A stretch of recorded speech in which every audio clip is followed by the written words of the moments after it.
தேவனுடைய நீதியை தேடணும். கிறிஸ்துவ வலது பாசத்துக்குள்ள அந்த அந்த அந்த அந்த அந்த ஸ்தானத்தை தேடணும், மேலான தேடணும். ஆனா நம்ம தேடலோ உலகத்தானவர்கள் இருக்கு. வாசிக்கலாம். பூமியில் உள்ளவர்கள் அல்ல, பூமியில் அல்ல, மேலான நாடுகள். ஹalleluya.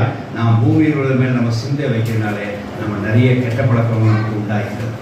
நம்முடைய சிந்தையோ மேலான வைத்தமானார், விசேஷமாக கிறிஸ்துவ சிந்தை மேல வைத்தமானார், நமக்கு நல்ல பழக்கங்கள் நமக்கு நிலவரப்பட்டிருக்கிறோம். குறிப்பாக நாம் தேவனை மகிமைப்படுத்த வேண்டும் சொல்லி உங்கள் சிந்தையில் இருந்ததான்னு சொன்னால் நீ எந்த காலத்தையும் வெற்றி சிறக்க வேண்டிய ஒரு பழக்கவழக்கம் வந்து தேவனுடைய தேவசித்தம் செய்கிறது, உங்கள் சிந்தையில் தேவசித்தம் செய்கிறது இருந்ததுன்னு சொன்னால் பரிசுத்தம் செய்ய வேண்டும். அது பரிசுத்தமாக இருக்கிறபடியா உங்களோட ஐம்புலனை அடக்கிக் கொள்ள ஒரு ஆளுகை செய்யக்கூடிய ஒரு நல்ல பழக்கத்துக்குள்ள நீ வந்து விடுவீர்கள். உங்கள் சிந்தையில் தேவனுக்கு சாட்சியாக தான் இருக்கணும். ஊருக்கு சாட்சி மட்டும் இல்லை, தேவனுக்கு தான் சாட்சியாக இருக்கணும். அவர் எனக்கு கொடுத்த காரியத்தை செஞ்சு முடிச்சு எனக்கு செஞ்சு கொடுத்துற கர்த்தர் அப்படின்னு சாட்சியாக இருக்கணும். அப்படின்னு நினச்சின்னா அது ஒரு பழக்கவழக்கம் எல்லாமே தேவனுக்குள்ளே சாட்சிக்கு ஏதுவாக மாறும்.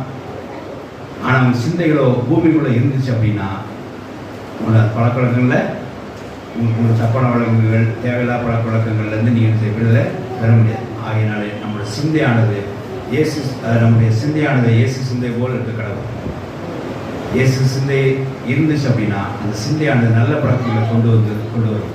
இயேசுக்கு நல்ல தூய சிந்தனை இருந்தபடியா